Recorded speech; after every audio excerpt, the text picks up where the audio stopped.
All right, welcome back, everybody. Our coffee break is over. Ya hemos disfrutado nuestra café y estamos listos para la próxima sesión, por favor.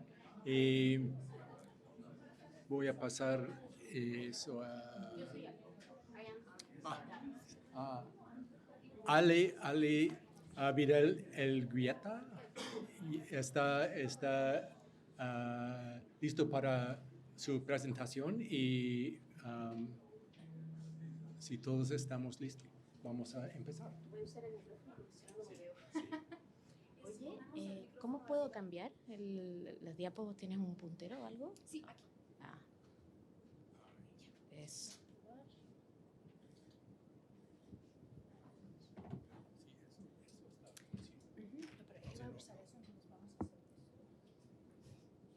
Si me pongo detrás del computador no me ven. Ya, perfecto. ¿Con qué lo cambio? Con este es para el siguiente. Perfecto. Y el puntado es el... Ok, perfecto.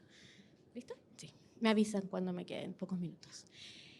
Bueno, hola, buenas tardes a todos y a todas. Muchas gracias por esta invitación.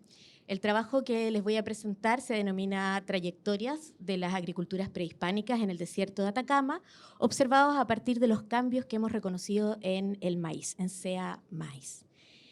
Voy a comenzar esta presentación porque a propósito de trabajar sobre fronteras e intercambio, hay cosas que están pasando en nuestro desierto de Atacama hoy que creo que es importante que ustedes las conozcan, a propósito de las grandes cantidades de ropa y de basura que se están depositando y que provienen de otros lugares del mundo.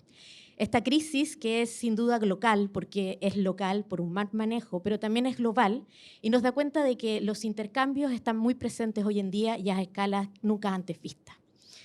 Dicho esto, quiero mostrarles que en el pasado hay mejores noticias, ¿no?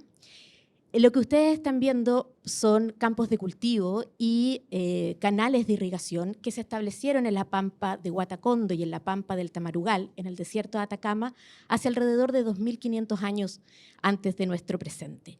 En este sentido, el desierto de Atacama no es un desierto vacío.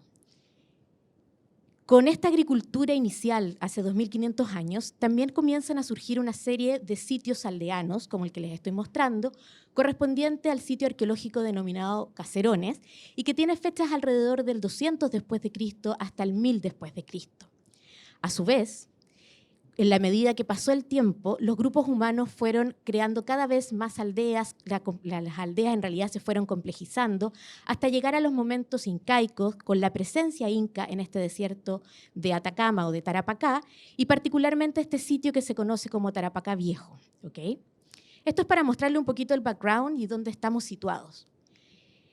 Y en la actualidad, esta agricultura del desierto ha desaparecido por completo por cambios climáticos, entre otras cosas, y la gente se trasladó ya desde el periodo intermedio tardío, es decir, hacia el 1200 después de Cristo, a vivir en las zonas de quebradas, donde desarrollaron esta agricultura intensiva de terrazas. Y este es el panorama que más o menos conocemos. Ahora bien, a partir de múltiples análisis, hemos definido al menos 3 etapas culturales que yo denomino Tarapacá Agricultural Phases, que son distintas a las cronologías propias de la cerámica. Estas agriculturas o fases tienen varias particularidades. La primera de ellas es que en la primera etapa inicial del periodo formativo temprano vamos a ver algo muy particular. La presencia de maíz en baja cantidad y, consecuentemente, bajo consumo de plantas C4. Es decir, no estaban comiendo maíz, estaban comiendo más bien algarrobo probablemente. Sin embargo, y en contraposición, existe una gran cantidad de campos de cultivo que hemos datado para las mismas fechas, 2.500 años antes del presente. Hacia un segundo momento, aparece una gran cantidad de maíz, que como ustedes pueden ver tiene una excelente preservación gracias a la sequedad de este desierto, y concomitantemente aparecen estas aldeas y esta formatización de muchos elementos propios del Tamarugal. Ahí un poquito para que vayan viendo dónde nos estamos situando. Y luego, hacia una tercera fase, la agricultura se mueve hacia las quebradas, por razones que todavía desconocemos, pero aparentemente hay un cambio climático muy potente donde las aguas de las quebradas tienden a disminuir, las napas probablemente, las napas subterráneas que están bajo el desierto de Atacama también disminuyen y la gente se traslada hacia estos espacios de altura.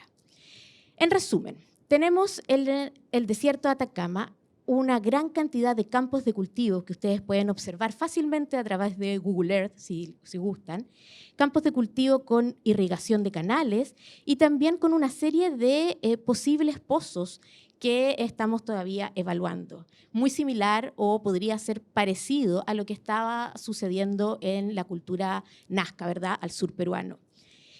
Tenemos también harto o vasto conocimiento acerca de las condiciones de suelo que existen en el lugar. Estamos hablando de suelos increíblemente salinos, con aguas minerales muy, muy cargadas y con una insolación que es extraordinaria. Por lo tanto, estas condiciones generan un challenging, un desafío muy importante para las plantas que se están cultivando en pleno desierto. Y por supuesto, otros autores antes que una han estudiado también las tecnologías de irrigación. Es decir, teníamos información acerca de todo esto, pero no conocíamos qué estaba sucediendo con nuestro protagonista, que es el maíz. ¿Qué está sucediendo con los cambios en esta planta tan apreciada en el mundo andino? Y queríamos también intentar entender cómo esta interacción entre los grupos humanos y el maíz había tenido consecuencias para el maíz. Y asimismo, entender entonces las condiciones ecológicas, es decir, cuáles eran las fuentes de agua. Lo que están viendo acá es una imagen de una posible cocha, un estanque de agua, un water reservoir, que está situado en pleno o en la mitad de estos campos de cultivo y que es parte del análisis que les voy a mostrar ahora. En resumen, nuestro objetivo era poder evaluar estas agriculturas antiguas, prehispánicas, a través del análisis específico del maíz, haciendo análisis de su fenotipo y de su genotipo, y entender cómo las poblaciones humanas habían influido en estas transformaciones, y también entender cuáles eran las condiciones sociales y ecológicas de esta agricultura prehispánica en el desierto. ¿Okay? Para ello hemos trabajado durante los últimos 7 años. Les voy a mostrar a grandes rasgos algunos de nuestros resultados, pero abarcan mayoritariamente lo que hemos estudiado. Logramos trabajar con más de 600 mazorcas, más de 400 granos, abarcando 15 sitios arqueológicos con una cronología extensa desde el 2500 hasta el siglo XVII y algunas mazorcas o variedades modernas que también fueron recolectadas. Realizamos análisis fenotípicos, histológicos y químicos, análisis de DNA y análisis también de isótopos de oxígeno 18, que es una forma indirecta de conocer la proveniencia de estos maíces a partir de los análisis del agua. Acá ven más o menos relativamente la ubicación de los sitios arqueológicos que hemos trabajado, que se distribuyen desde la zona de Camiña hasta lo que hoy día corresponde a la quebrada de Huatacondo. Y para que se hagan una idea de cuáles son nuestras muestras y la suerte gigantesca que tenemos de poder contar con esta extraordinaria preservación. Los maíces en amarillo corresponden a maíces datados para el siglo XVI, XVII, y estos dos maíces o estos dos grupos de maíces corresponden a maíces del periodo intermedio tardío, y los más tempranos por ahora corresponden a los de Tarapacá 40 y Ramaditas, que se encuentran en esta extraordinaria preservación, ¿ya? Entonces, este es nuestro panorama de muestras, son muchas más, yo les estoy mostrando algunas con distintas características para que nos hagamos una noción de cómo es el material que se trabaja en Atacama. Y nuestros resultados. La primera sorpresa que tuvimos cuando analizamos estas mazorcas y también los granos de maíz fue observar que, en términos generales, los mazorcas y los granos tienden a aumentar su área y su espesor, es decir, aumentan en tamaño. Y ese aumento de tamaño, que es lo que ustedes están viendo acá graficado, evidentemente nuestra hipótesis inicial es que corresponde a una selección cultural por parte de los grupos humanos. Este trabajo lo publicamos en el año 2019 y posteriormente con Francisca Santana hicimos un trabajo acerca de la posibilidad de que estos maíces estuviesen siendo fertilizados a través de estudios de análisis de isótopo de nitrógeno 15. Y efectivamente los resultados fueron muy concordantes. Los grupos tarapaqueños fertilizan su maíz a partir justamente desde este momento, donde el maíz empieza a aumentar de tamaño. Entonces estamos viendo que es un proceso que va en paralelo. Se selecciona el maíz y se fertiliza al mismo tiempo. Esta fue nuestra primera gran observación, digamos, y lo que ustedes están viendo acá es un PCA, un análisis de componentes principales, donde los maíces más contemporáneos, más, digamos, del periodo intermedio tardío, están en negro, mostrando efectivamente el aumento de tamaño, de granos en particular.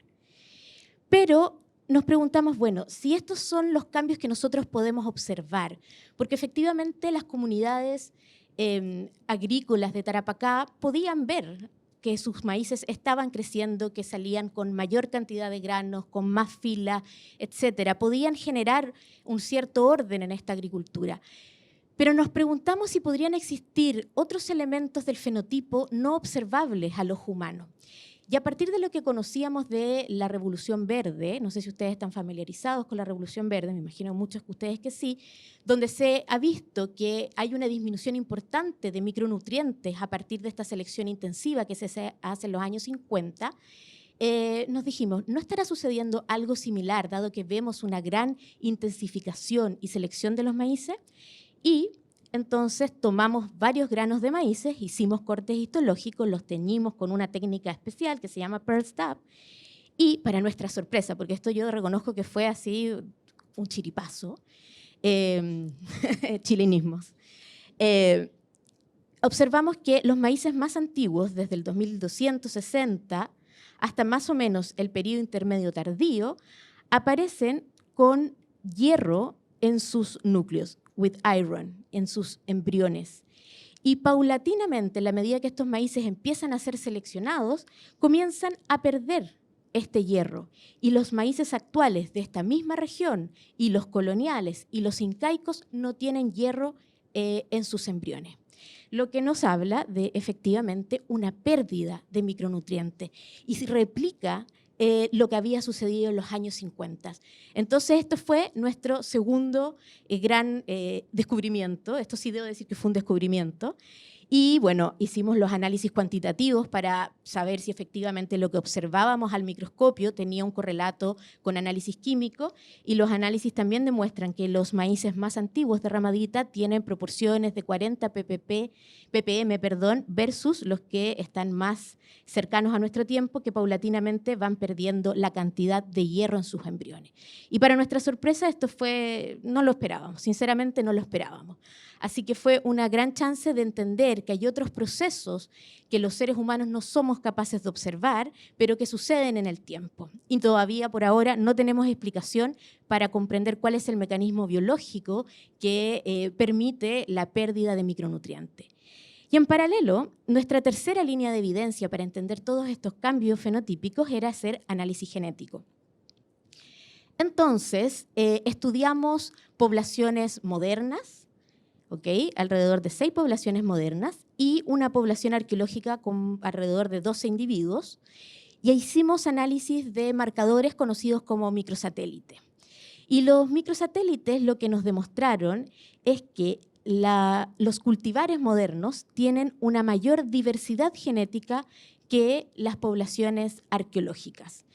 Lo cual es extraño, porque la lógica sería que cuando se ingresa una cierta cantidad de variedades a un territorio, en la medida que los grupos humanos la van seleccionando, va perdiendo diversidad.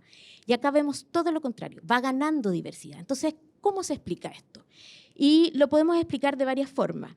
La primera sería que ingresó una gran cantidad de variedades a este desierto de Atacama, de variedades de maíz, y solo algunas pocas pudieron sobrevivir. De ahí la baja diversidad, lo cual no parece tan ilógico, considerando que, como les dije al comienzo, es un espacio increíblemente difícil de cultivar, muy árido. La segunda alternativa sería que simplemente entró una sola variedad y se produce entonces este efecto fundador, una variedad que se va a repetir en el tiempo. Y la tercera sería, y la más seguro, es que a partir del periodo incaico en adelante aparecen entonces nuevas variedades en esta zona que dan cuenta entonces de estas variedades más modernas o de esta diversidad. Ahora, ¿de dónde viene este maíz? Esa es una pregunta que a mí generalmente me dicen. ¿De dónde viene el maíz de Tarapacá? Desde un punto de vista fenotípico, los maíces tarapaqueños son similares a lo que aparece en el sur peruano, Paracas, Nazca, ¿ya? Son muy similares. Y no sería extraño que estuviesen bajando desde estas localidades, probablemente a través de la costa. Es más, algunos estudios de análisis de textiles que ha hecho Carolina Agüero demuestran también el uso de cochinilla, muy propio del sur peruano, que no está presente en la cochinilla, este bichito, no sé cuál es el nombre científico, las chinitas también le decimos nosotros, que sirve para teñir, no está presente en Tarapacá. Por lo tanto, puede que esté bajando la tintura misma o puede que estén bajando los textiles teñidos, pero en el fondo estamos viendo conexiones con el sur peruano más allá de la arqueobotánica. Y luego, también hay una alternativa bien plausible y que pudiese ser que el maíz está ingresando desde el noroeste de Argentina, donde hay fechas bastante antiguas, más antiguas que Tarapacá, alrededor del 3000 antes del presente, donde, o inclusive antes, donde además no estaría ingresando solo el maíz. Es muy probable que hacia finales del periodo arcaico esté ingresando junto con el algarrobo, con los prosopis, ex-prosopis, ahora en el Tuma. Cambió el género. Está ingresando con el algarrobo y está en el fondo entonces ingresando muy tempranamente en la secuencia. Ahora, ¿qué variedades están ingresando?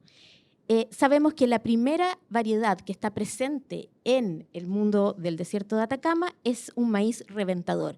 Y acá ustedes ven una palomita, cabrita, o como se le dice en los distintos países, que muestra que son maíces que en el fondo explotan en su exposición al fuego.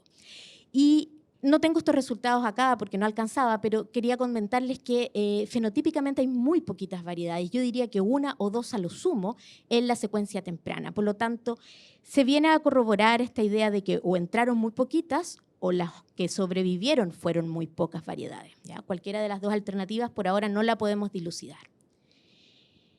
Y finalmente, nuestra última línea de resultados para poder comprender esta agricultura del desierto se relacionaba a las fuentes de agua. Tenemos todas estas fuentes de agua posibles en la actualidad, que no son muchas. Son bajadas estacionales de agua que se produce por el fenómeno de las lluvias del altiplano, luego el río de Tarapacá y también la posibilidad de usar aguas subterráneas o napas subterráneas de agua que están naturalmente en la pampa. Luego, ustedes tienen que saber que el oxígeno 18 es una manera indirecta y que requiere de más estudio, pero nos da una primera luz de dónde podrían estar obteniendo el agua las plantas. Lo primero que tienen que saber es que no hay fraccionamiento del isótopo de oxígeno 18 durante la absorción del agua desde el suelo. Por lo tanto, el agua, los valores de isótopo de la planta son demostrativos de los valores de isótopos del suelo. Y otra cosa interesante que se recalca mucho en la literatura es que cuando hay oxígenos o valores de oxígeno 18 enriquecidos, ocurre por evaporación. Teniendo esto en mente, hicimos los análisis correspondientes y nos arrojó lo siguiente. Lo que ustedes están viendo acá son distintas locaciones, que no viene al caso mencionarlas, pero sí conocer los valores de nuestros distintos maíces. Y vemos que hay valores en esta zona de Tarapacá, en la zona nuclear de este desierto de Atacama, con valores de maíces altamente enriquecidos. Lo mismo sucede en la zona de Huatacondo y la zona de Cerro Colorado, todas locaciones de esta región, con valores que sobrepasan mucho los valores, por ejemplo, de los tamarugos. Y hay una sola excepción, que son los maíces provenientes de un oasis conocido como Pica 8, que tienen valores mucho más pequeños. Así ustedes ven valores de 31 per mil hasta valores de 24, 25 per mil. Cuando hicimos análisis estadísticos de ANOVA, y lo que quiere en el fondo demostrar este análisis es muy sencillo, que la explicación para estas valores de isotopía de oxígeno 18 se explica por la locación, por la proveniencia. Acá la variable grupo es igual a la variable proveniencia, es decir, las diferencias no están dadas ni por el peso de los maíces, no están dadas por el tiempo o la cronología que representan, sino exclusivamente por donde ellos estaban siendo probablemente cultivados. A grandes rasgos, lo que podemos de alguna manera concluir de este estudio de isotopía es que los maíces que ustedes ven agrupados acá en estas box plots de color naranjo, que son los del núcleo norte de Tarapacá, están siendo irrigados probablemente a través de una irrigación superficial. ¿Qué está sucediendo? Los canales que yo les mostraba anteriormente están llevando agua hasta los campos de cultivo, están siendo probablemente esta agua almacenada en estas grandes cochas, pero producto de la gran insolación que existe en el desierto, el agua se evapora, se enriquece de oxígeno 18 y esos son los valores que entonces vemos en los maíces de esta zona tan enriquecidos. Esto nos permite, todavía tenemos que hacer más análisis, pero nos permite decir indirectamente que existe una irrigación superficial, que es parte de estos procesos del periodo formativo, del periodo intermedio tardío, y que están regando los maíces del núcleo de Tarapacá. Y además de la presencia de cochas, de cochas o reservorios de agua superficial, porque no teníamos la certeza si realmente correspondían a estas famosas estanques. Tenemos también a estos outsiders, que son Guatacondo y Alero Cerro Colorado, que están no en esta zona nuclear, que tienen aún valores más altos. Podríamos replicar la misma interpretación, podríamos decir también están siendo irrigados con agua que pasa mucho tiempo en superficie, pero la verdad es que creemos que en ambos casos es muy probable que sean maíces que estén siendo traídos de otros lugares, ya que no estén siendo cultivados ahí porque sus valores son increíblemente altos, 31 per mil. Y para nuestra sorpresa, que yo creo que es uno de los análisis más interesantes, corresponde a que los maíces de pica 8 se sugiere que sus valores podrían indicar riego con agua subterránea. Y por lo menos hasta las crónicas que tenemos de Vivar o las crónicas que tenemos más tardíamente de O'Brien en la zona, indican que los pozos para la obtención de agua e irrigación solo se comienzan a construir con la llegada del mundo hispano, de los españoles. Y la verdad es que nuestra evidencia está demostrando que estos grupos prehispánicos generaron algún tipo de tecnología para extraer las aguas subterráneas, las napas, y poder regar estos maíces con esas aguas subterráneas. En resumen, tenemos que esta agricultura, estas trayectorias tarapaqueñas de la agricultura del maíz, tiene múltiples líneas de evidencia, apuntan en términos generales a una selección humana, a la capacidad de generar tecnologías hidráulicas, probablemente a intercambios interregionales con el noroeste de Argentina, con el sur peruano, que son cuestiones que hay que analizar más en profundidad, y finalmente, que es para mí lo que me interesa analizar en el futuro, entender que el maíz es una planta sin duda central, yo digo es una protagonista de esta historia y en ese sentido es un agente más, es como hablamos muchas veces en el mundo andino, una agente, una personalidad no humana, pero finalmente una personalidad en sí misma. Desde acá entonces yo creo que mis reflexiones para este simposio era pensar no solamente en la eficacia y la eficiencia que tenemos y que tuvieron los grupos humanos del pasado para poder cultivar este espacio, sino también pensar en no solamente en los éxitos, sino también en los fracasos. Que en el mundo existen desarrollos no lineales, donde no todo es básicamente éxito. Y en ese sentido, creo que uno de los grandes aprendizajes que podemos tener de estos grupos humanos es que las comunidades no solamente tuvieron que ser eficientes para poder desarrollar la agricultura, sino que tuvieron que ponerse de acuerdo entre ellos. Tuvieron que superar los conflictos, por ejemplo, al momento de tener que construir estos grandes sistemas de irrigación, que en algunos casos miden más de 25 kilómetros, tuvieron que ponerse de acuerdo para mantener las reservas de agua. Y finalmente, eso nos demuestra que la capacidad que tenemos los grupos humanos de enfrentar, por ejemplo, ahora estos momentos del antropoceno, del cambio climático, del cambio global, no pasa solo por la eficiencia en el uso de los recursos, sino por nuestra capacidad de poder entendernos y organizarnos como grupos humanos. Ahí esa es mi reflexión mientras pensaba en este simposio. Muchas gracias.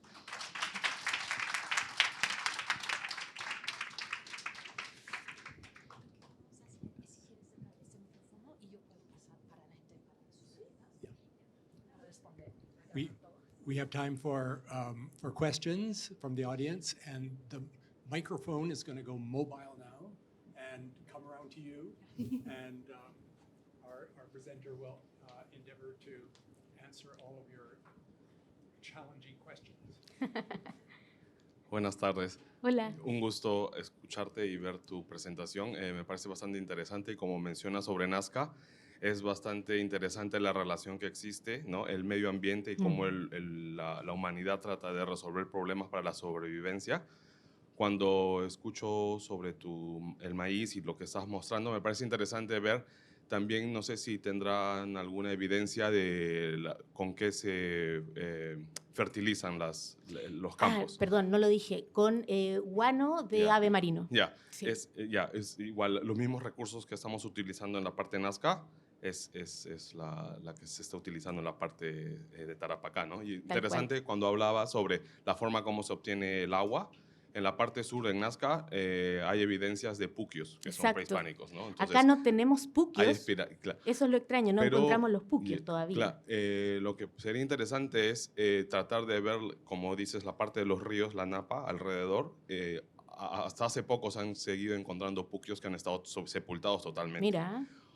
O sea, podría haber la tecnología, ¿no? La cosa sería la evidencia tangible, ¿no? Pero yo creo que, o sea, si estamos respondiendo a la problemática de la misma forma y estamos en un medio ambiente en común, Muy ¿no? similar, que es el desierto en la parte sur de Perú y en la parte norte de Chile. Sería interesante esas conexiones, ¿no? Sí, absolutamente. Pero los puquios y las líneas, como estabas mostrando, es bastante interesante ver la relación entre estas áreas, ¿no? Claro. Una de las cosas, por ejemplo, hay puquios, pero son todos con fechas tardías hispánicas. Yo creo que lo que puede estar pasando es que a lo mejor pero son puquios muy acotados, no son los puquios Nazca con estos grandes desarrollos tecnológicos y circulares, no. Acá son literalmente hoyos en la tierra y nada más. Y estos hoyos en la tierra, estos puquios, todas las crónicas plantean que son de origen hispano. Pero la verdad es que yo creo que estamos ahí en un sesgo, en un error, y muy probablemente son lugares de ocupación prehispánica, modificados durante la época colonial y española, pero no alcanzan este desarrollo tecnológico Nazca. Entonces cuesta mucho entender cómo el agua, por las distintas presiones, logra subir hasta o emerge. Lo otro que se ha complicado muchísimo en el desierto es que las napas antiguamente estaban alrededor de 12 metros de profundidad y hoy en día esa napa ya está seca y estamos en napas que están a los 50 metros. Entonces no hay tampoco mucho cómo entender cómo surge o aparecen estas urgencias. El desierto de Atacama está en un estado crítico, digamos, un estado crítico no solamente por la basura, por la minería, por la falta de agua, o sea, hay muchos factores que nos impiden, por ejemplo, poder hacer esos estudios que tú mencionas, pero que sin duda yo creo que serían muy necesarios para poder dar cuenta de efectivamente cómo son estos sistemas de irrigación, que son mucho más complejos de lo que yo creo que hemos estado pensando hasta ahora. Sí, definitivamente, o sea, yo creo que ha habido alguna respuesta para eso. Y si de repente, como dices también de los puquios, de estos accesos a agua modernos, pueden ser que hayan sido utilizados últimamente, pero sus inicios pueden haber sido prehispánicos. Mucho antes, sí, sin duda. Gracias. Ale, una pregunta. Is there any evidence of change over time of the water sources? No, porque yo analicé maíces desde el formativo hasta el periodo colonial y en ese rango de tiempo es sumamente conservador. No hay variación y eso yo creo que resulta fácil de explicar. Básicamente hay 3 o 4 fuentes de agua y no hay mucho más. Entonces no se pueden dar el lujo tampoco de trasladarse a muchos lugares. Lo único que cambia, yo diría, bueno, ese maíz colonial que es de Alero Cerro Colorado que tiene estos valores rarísimos, entonces yo creo que o lo están trayendo de otro lado o están usando fuentes completamente distintas, pero todo lo que está en la pampa misma, en lo que tú conoces de Tarapacá, en la parte baja, tiene valores conservados, muy conservados de isótopos de oxígeno 18. No cambia, no podían cambiar. Yo creo que o cambiaron y por eso dejó de existir la agricultura en el desierto, digamos, no lo sé, pero no se podían dar ese lujo, es muy seco y en tiempos pasados también lo fue. Sí. Okay. Y tengo otra observación. One effect of increasing CO2 levels is what's called CO2 fertilization, and it's making plants grow faster, but their micronutrients are going down.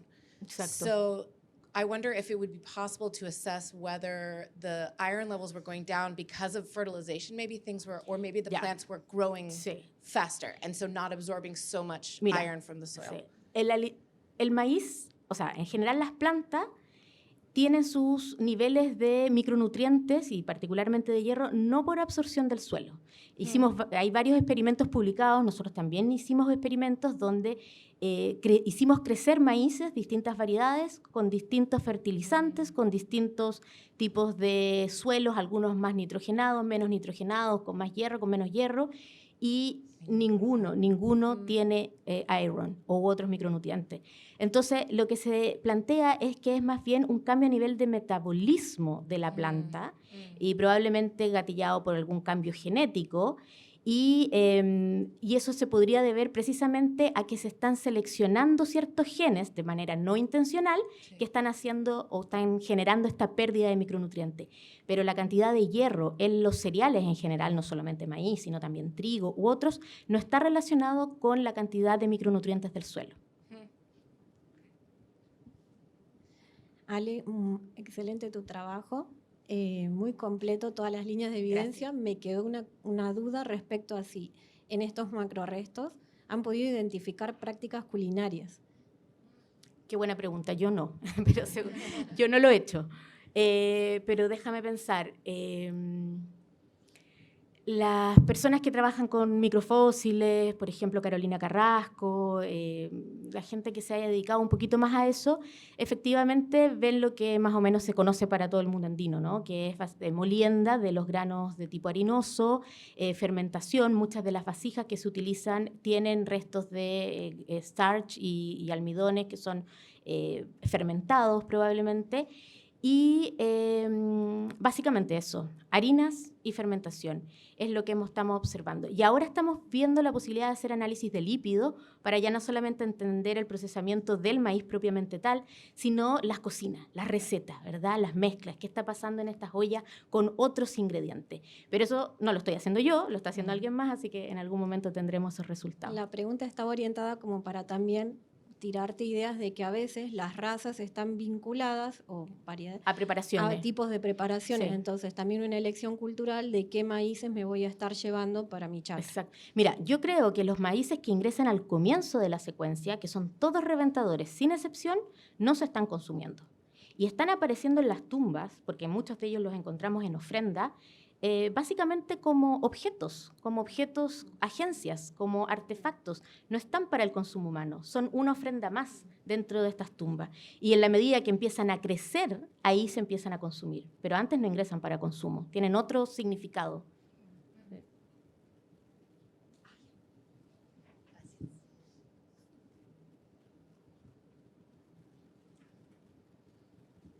Gracias, Ale, y perdón el resto del público que nos ponemos así reentusiasmados, los que trabajamos Ojalá, en qué esto. bot. Súper interesante. ¿Cómo pensás que es ese, digamos, por qué pensás que es con guano de aves que están fertilizando? Mira, eso lo tenemos publicado en un paper que se llama White Gold, que la autora principal es Francisca Santana, que está en Nature Plants. Yo me siento muy orgullosa. Lo que hicimos fue analizar básicamente todos los maíces que encontramos dentro de la secuencia y los niveles de nitrógeno son tan altos, que no se pueden explicar si no es por básicamente ¿cómo se dice?, echar directamente el guano marino en las plantas. Ahora, hay una alternativa. Vivar, el Jerónimo de Vivar, el cronista andino, planteaba que muchas veces los maíces son enterrados en cabezas de pescado que son traídas desde la costa y desde ahí germinaban. Si eso fuese así, podríamos estar viendo una señal también de este tipo de práctica cultural. Pero yo creo que la evidencia se sustenta muy bien. No recuerdo los porcentajes de nitrógeno, si no te los digo, pero ahora no me recuerdo, pero son altísimos, solamente comparable a el guano marino. Sí. O sea, pero hay experimentación hecha comparando guano marino con Sí. guano Sí, no, de no es guano de camélido. camélido, no son rastrojos de maíz, ¿no? Los niveles de Es nitrógeno mucho esos más son alto. Bien. bajísimos, ¿no? Y la otra es, ¿qué está pasando ahora con los maíces de la zona? O sea, ¿se está cultivando? Ya. ¿Han entrado estos maíces Transgénicos. transgénicos? ¿Cómo es? Mira, yo la última vez que trabajé con comunidades fue hace harto tiempo, ya el 2014. Fue o sea, como la última vez que fui a trabajar con las comunidades allá. Y habían por lo menos 5 variedades modernas que no eran transgénicas. Y no han entrado transgénicos. Yo no vi ningún maíz americano, ninguno de aquellos que conocemos sí están en la zona central. Y la gente todavía tiene prácticas, diríamos, bastante antiguas. Me acuerdo que algunos de los caballeros que yo le preguntaba, algunos de los agricultores me decían, ellos siguen, por ejemplo, seleccionando su maíz de acuerdo a elementos como el ordenamiento de las filas, que los granos sean lindos, que estén ordenados. Siguen separando las variedades. Uno planta maíz blanco y lo separa a varios metros de distancia de sus maíces de colores para que no se mezclen los colores. Entonces siguen con estas prácticas que muchos de nosotros ya hemos visto en otros lados y siguen ahí, presentes. Y alrededor de 4 o 5 variedades nativas, ¿ya? Que no son las originarias, pero son, digamos, ¿cómo se dice? Land races. Sí.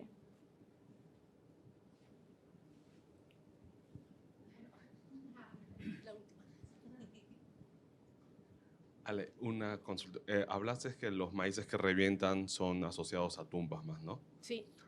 Una idea que se me ocurrió ahorita pensándolos, esto es interesante porque el maíz al reventar se transforma. Claro. Y en la muerte también es una transformación, Sí, ¿no? buen punto.